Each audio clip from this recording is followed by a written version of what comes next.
share with me and get to know me. Working within it so that you can trust You got to them. be able to produce things. And I'll tell you why that production is so important.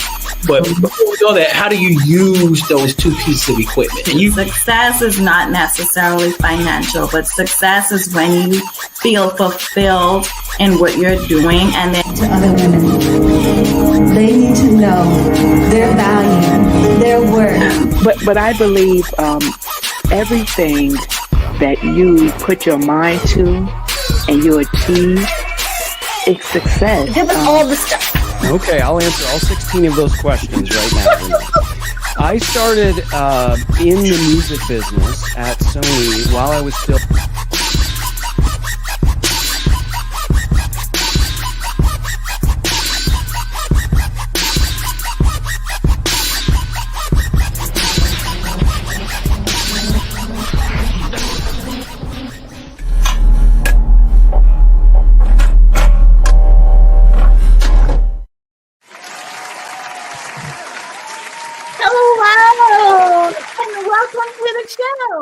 My name is Renee Hastings, and I'm your host of Renee Speaks. Y'all, I am so stoked about today's guest. As a serial entrepreneur, she started her first business at the age of 24, and she's been hustling ever since. She's founded and sold businesses in Illinois, Hawaii, and Saudi Arabia, and served as the chief operating officer for a global company overseeing 26 countries. She began her work as a business coach and consultant in 2013. And so she's a connector. She connects people and possibilities. These are two words that inspire our guest. She's a natural-born networker with an ever-growing global community. She's an ambassador for the International Association of Women and has served in leadership roles for other global networking organizations.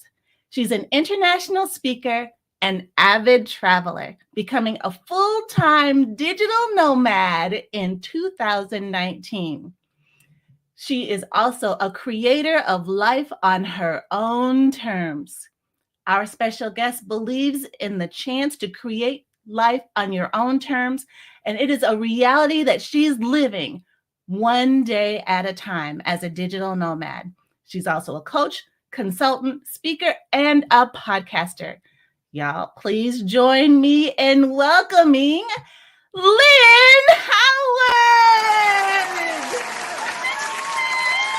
Hi, Renee. Hello. How are you, Lynn? I'm great. And I love you use the word stoked because that's very a Hawaii term. So good.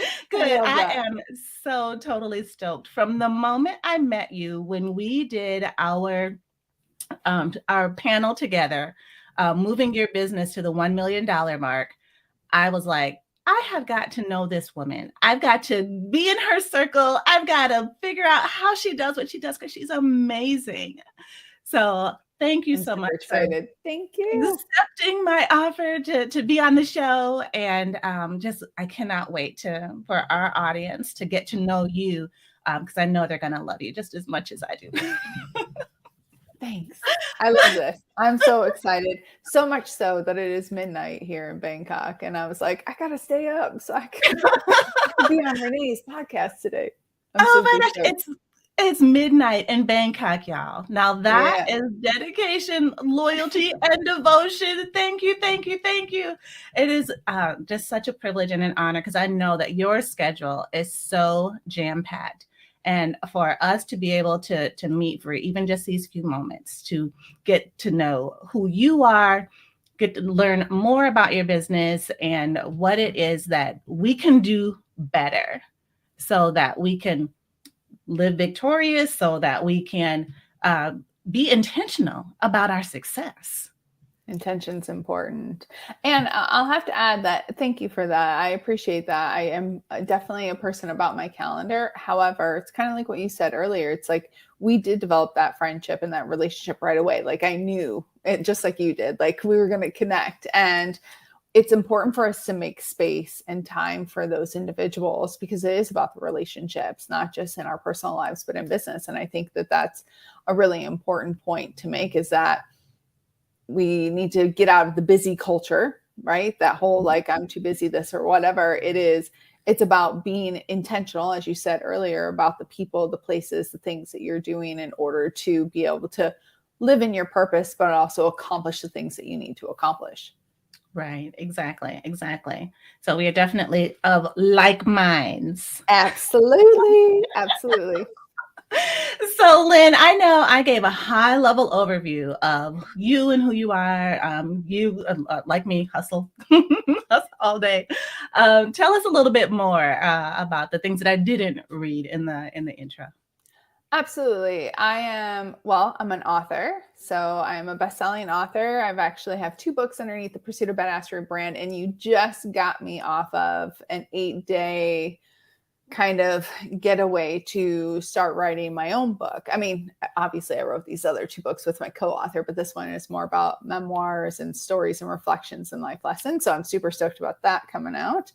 Awesome. Super powerful. But yeah, I'm an entrepreneurial development strategist. I help my clients get shit done. So that could be anywhere from getting their processes and their people in place to creating sales strategies to their training. Because I've bootstrapped in many businesses across the 20 some plus years and then consulted at a high level internationally, I just have the ability to help clients really dig into how to create sustainable change with impact, but also creating a foundation and fundamentals to help them either scale, sell, sustain. Yeah, that's what I do. Well, that's awesome. And, the skills that you bring from your 24 years of experience is invaluable. Just invaluable, because along that journey, I'm sure you've met and been through so many different scenarios, and you know firsthand what it takes to, what to avoid, things to do differently. Absolutely. Absolutely. It's crazy. I've been, it's really interesting because recently living in Bangkok, for those of you that didn't hear, I do live in Bangkok now, currently for the past 3 years. So not so much digital nomading it since COVID, but still move around fluidly. With that being said, I've recently gotten into the VC world, and not as in the way of like I'm participating as a VC or whatnot, but I've been able to pick these international VCs' minds, so venture capitalists, so those that are getting investors, and for the audience who does not know, and it just kind of blows my mind because I've bootstrapped every single one of my businesses, and they take a very different approach. But I also feel like it goes kind of hand in hand with the younger generations and the way they are a more, please take this, I'm saying this with love, everybody that's watching, but more that things are handed to them and things are worked differently. And so it's really interesting to watch, because I think it's fascinating to be able to like watch the newer way that the business is being done, but also like the way that I've always done business. And I wouldn't trade it, because even the businesses that I've launched in the last even 5 years, because I have a few additional businesses I've started, some I still have, some I've sold, some I've closed, that the bootstrapping kind of like mindset around it and like that. And I love that you use the word hustle, because there's been this like really interesting like dialogue around that word and how you have the whole hustle culture and this and that. And I think it's more coming from at least my side is like being able to see like hustle doesn't have to be a bastardized word or a bad word. It's about putting in the work. It's actually about like even working smarter, not harder type of, and I know that's a very like coined phrase, but it's actually about like, okay, you're in the thick of it. Like, now what are you going to do? Instead of kind of waiting and allowing things or taking the easy route or having a hobby business. So many people have hobby businesses. It's funny when you said that I was 24 when I started my first business. Yeah, that was my first like business. I had hobby businesses ever since I could remember. And so, yeah, it's definitely, I've definitely seen some things and learned a lot along the way and still learning. Like, it's really like the business world is so ever changing, and it's rapidly changing right now. So it's really cool to be an entrepreneurial development strategist in this day and age, for sure. Yeah, for sure. And I love how you recapped like how things are different, from the days when we first started and, and bootstrapped. Basically, it's like you get out there, if you don't make it, if you don't make it happen, then it's just not going to happen. And we didn't have and you didn't have a choice either. You didn't have anything to fall back on. It's like one of my Swedish, and actually it's his birthday today, but my Swedish brother from another mother, because I'm 50% Swedish, but he was one of our master franchisees in the company that I ended up becoming COO for. And he gave a talk one time before I became CEO. I was still just a franchisee, and he talked about burning the boat. And essentially it's a Viking saying or a Swedish saying, like you burn the boat and that makes you all in. And I think that's a difference too. Like we come from a time where and I was a single mom, like I had to make it happen. I did not come from money. I didn't come from even a family that was supportive at all. So that's a whole other topic. And so I had no choice. Like I had to make it work. Otherwise my kids weren't going to get fed. I wasn't going to be able, so I had to create that for me. And I think, also I know my kids are early 20s, and watching the way that that generation was parented, they were coddled a bit more. They have, because we work so hard, they are able to actually be able to, and I'm generalizing people, please don't throw in the hate messages. I understand it's not for everyone, and I'm not downing it, because I think that there's something beautiful about that too, that a lot of our generation put in that hard work and that hustle to be able to give our children a better life. And it's interesting to watch again how business is moving forward with the younger generations, which I love. I love the innovation. I love they have the freedom to be more creative versus survival. And I find it really cool to watch and be a part of. Yes. Agreed. Could not agree more. And that creativity and the energy, I mean, it's just so infectious, and it just really helps us to remember what it was like, if funds weren't an issue and we could have, put all of our juice into what it would have been like just to think about something that we wanted to do, what would have been fun, and not have to really worry about it. Things could have been different. But one of the things I loved about what you just said about how our generation kind of worked a lot harder and maybe so that things wouldn't be so hard for this new creative generation. One of the things I hope came out of that is that this new generation feels like they were loved and trusted enough that we trust our future to them. And that's what I'm hoping will be the end result of, or the legacy that we would leave for this new up and coming generation, that we believe in them, that we trust them, that we look forward to the creative things that they come up with and the innovations that they come up with for the next generation. I hope so too. I definitely am seeing, and again, I work with global clients, so it's there are slight differences from Southeast Asia to Europe to the US, because those are my three primary markets that I work with. I've worked with others, but three primary markets. And I will say that I definitely see it in some business culture. So some, if you take just solopreneurs or entrepreneurs or small businesses, I definitely see it from more of sometimes of a parent-child relationship, depending on that parent, the age of that parent, right? And kind of how traditional they are. I think personally, we will, and let me back up. And then in the bigger companies, more the SME kind of side, I'm definitely starting to see it just a little, there's a resistance, because the older generation's learning how to lead the younger generation. So there's this kind of stickiness. However, I am seeing breakthroughs. And what I think it's going to be more of the following generation will feel more of the impact, because we're in such a transitional state. And then you throw COVID in there, which kind of threw things, speeded up things that we were already heading in that direction. I believe, and I hope I mean, this is my hope. I hope that, obviously this generation does feel that way, but that's us too. We want that's the way we raise our kids. That's the way we have our employees. Like, we want them to feel a value. Not everybody in our generation necessarily can see that. And there is a fine line too, between the other extreme, like being too coddled, I don't want to say too loved. I almost said too loved. But there's no such thing. Yes, we love you too much. Maybe, but that's a little toxic. But yeah, the too coddled side.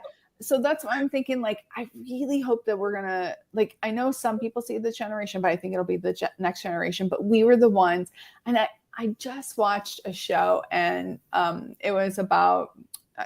It doesn't matter what the show is about, but essentially this woman who was older in the industry was speaking to a younger woman who did big things in the industry. And the older woman said, I opened the door for you to kick it down. And I feel like that was super, and I feel like that's kind of what we did, because our generation changed the way. Well, really, we were the boom of small business and like entrepreneurship in a very different way than the generations before us. So I feel like that we're opening the door even more for them to kick it down and like take it to the next level, which it was already going that way with all the technology and everything. So yeah, I don't know. I hope. Yes. Well, we're going to keep hope alive and trust and believe that this next generation is going to do absolutely amazing things, because that's what we did as hustlers. We set them up. We set them up for success. All they got to do is just take the bull by the horns and just go with it.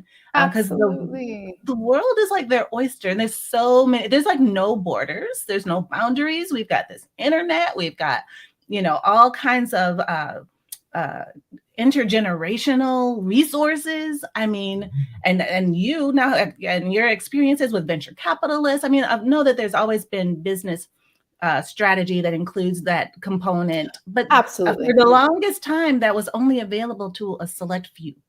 Now it seems a lot more accessible to a lot more people. And so if you've got a dream and you've got a strategy and you just need someone to get behind you in that.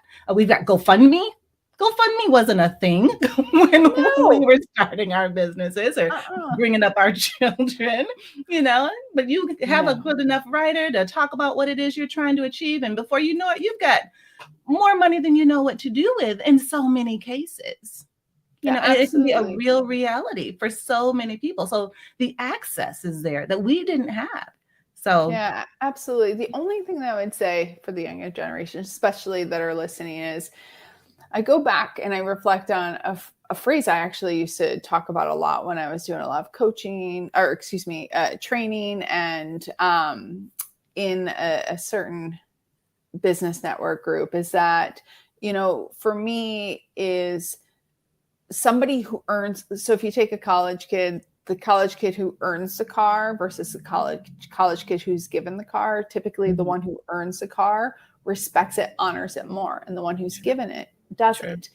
And so for those of you in that world, and we are seeing, like I said, I don't know that world. I'm not going to say I'm an expert at all. However, talk to my friends a lot around this, and they burn through money and they just don't care because it's not their money. And then the business, yes, they hold on to it maybe as a baby, but it doesn't have the same meaning. And so all I would ask is and I think this is good for anybody to realize, treat it as if it is like something that you earned, because you're going to look at it differently. You're going to take care of it differently. You're going to invest yourself and your resources in things that you earned. And even if you're earning it through venture capitalists, that's okay. And when you look at it through that lens versus it was given to you, it's a completely different outcome in the end. And it doesn't mean that it can't be quick money and you can make millions of dollars. Like, seen people overnight be millionaires. Like, it's incredible to watch. Yeah. However, it's a different feel. And even the business has a different, we'll say, soul to it when it is an earned business versus a given business, if that makes sense. Absolutely. That makes perfect sense. And Ariel says that this generation will have it easy because of all the technology. So yes, Absolutely. It's brilliant. technology is certainly going to help catapult those ideas that young Absolutely. people have and that we all have as entrepreneurs and business owners. Certainly, we don't want to trivialize or minimize the impact technology has on being able to help push that idea right through. Absolutely. And I would say that's why the trajectory actually of business was going that way anyway, because of technology, because of the access to information. And so they're going to take it and run with it. And that's the way that their mind, the younger generation's minds are working, is more in that space. And it's beautiful. And we're seeing it happen. And I mean, there's a lot, I know we don't want to like keep down this rabbit hole because there's lots of information. I used to, on leadership, I would talk a lot about leadership even before COVID and the way it was going and the way we had to lead. And technology was a driving force to that because of the access to internet, to information, but also like the connectivity that people could have with each other in the same industries. And like, you know, it's a really interesting dynamic right now. So I think it's beautiful, and absolutely they have the ability to create such amazing things. So for sure.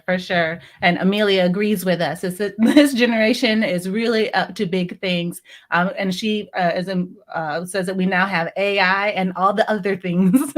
So yes, with the AI, it is definitely. And when we have, as I consider myself an older business owner, and it's okay. I am too. but I have 9 grandkids now, so. Oh my gosh. Yes. I mean, I was a young mom, and all of these kids were young parents too. But wow, you look amazing. Let me tell you that. So I think that deserves a hand clap. I don't know if we have a hand clap sound thing. Yeah.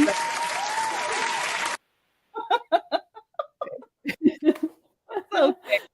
So, and when we recognize as more seasoned business owners, the value that the young or the next generation brings to our business is even that much more set up for success because we have all this new way of thinking, this new resource who is used to all the technology, and it's like comes so easily for them, and it's nothing for them to be able to pull up information or get whatever it is that we need quickly.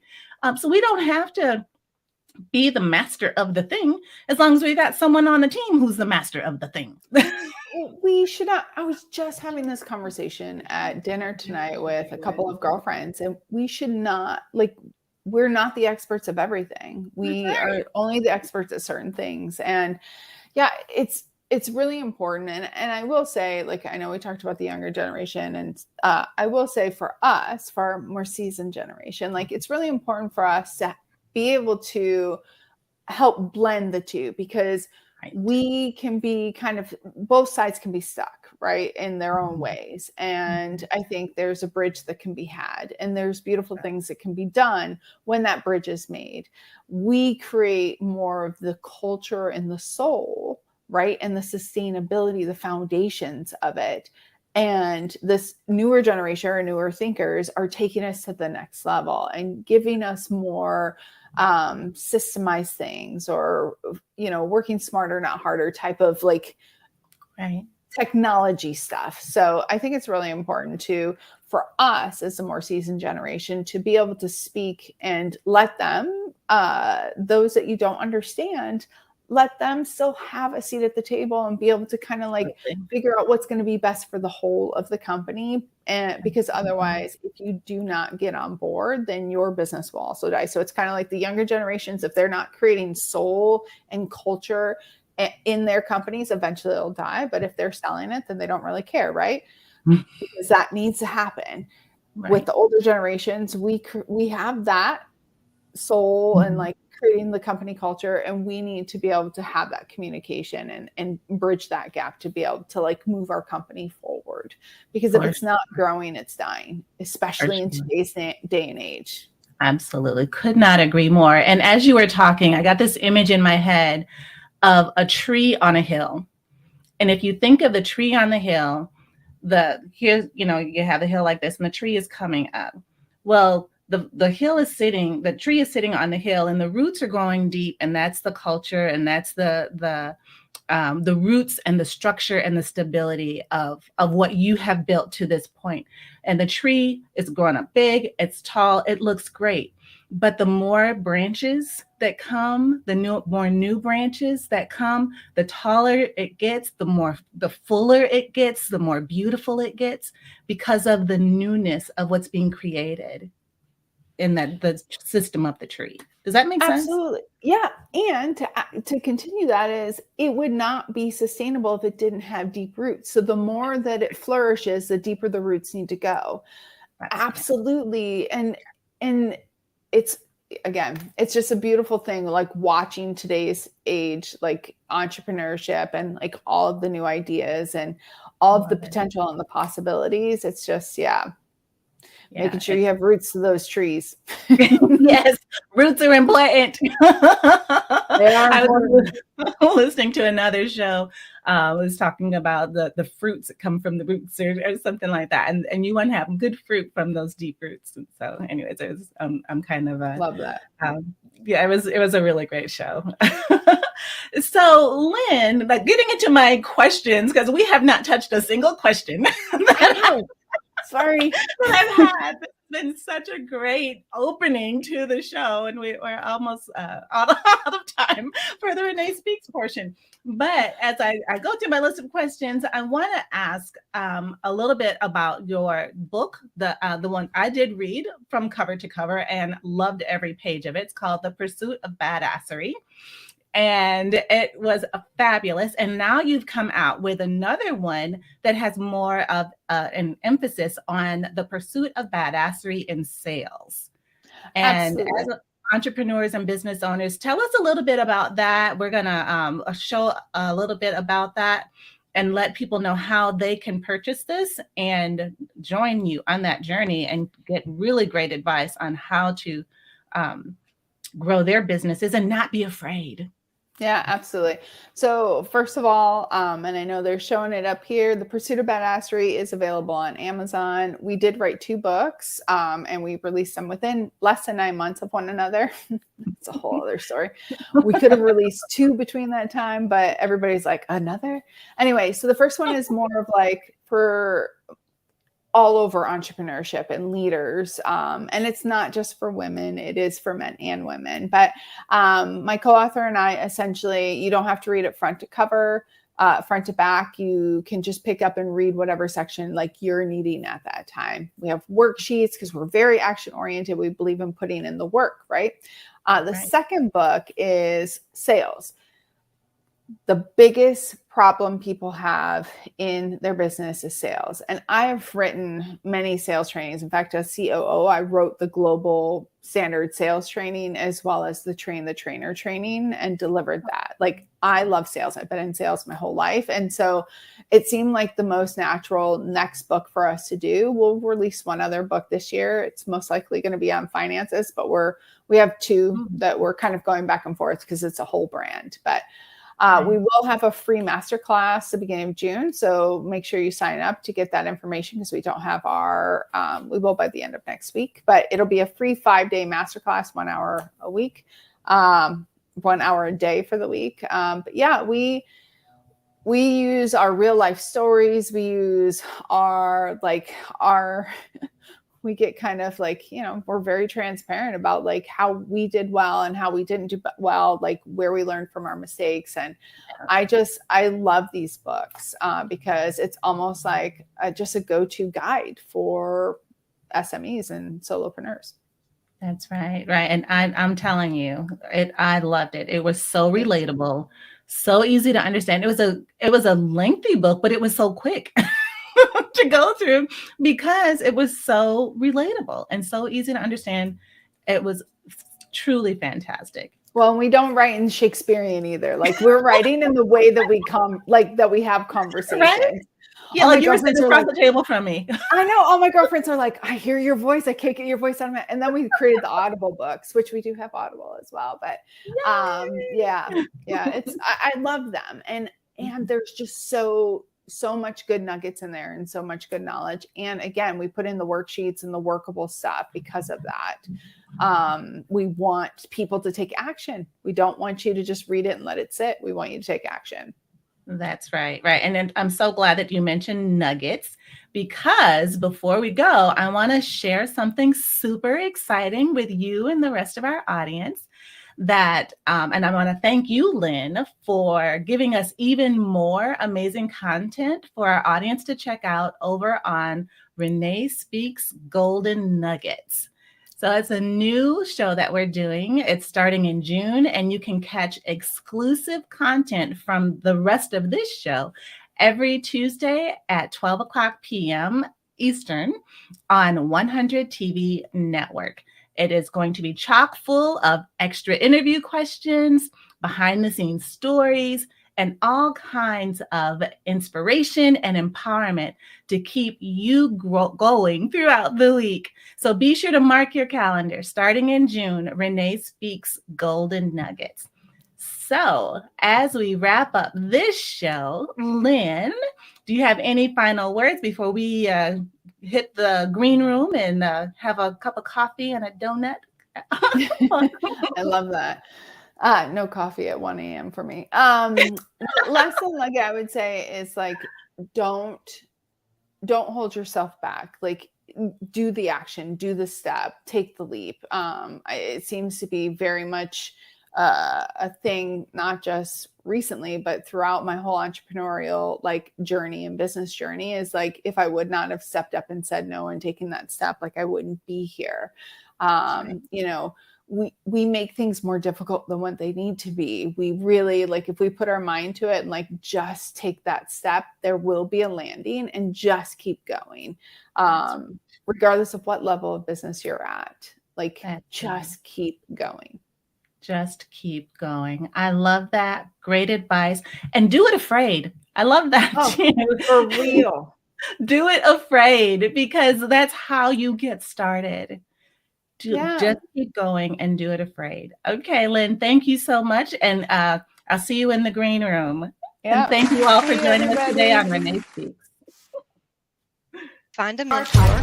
To learn things. It's like a multi-million-dollar business of your journey. Moments in time we can make an impact one a little bit better. When it comes to launch, feel fulfilled. You were made for something great. So go and be awesome.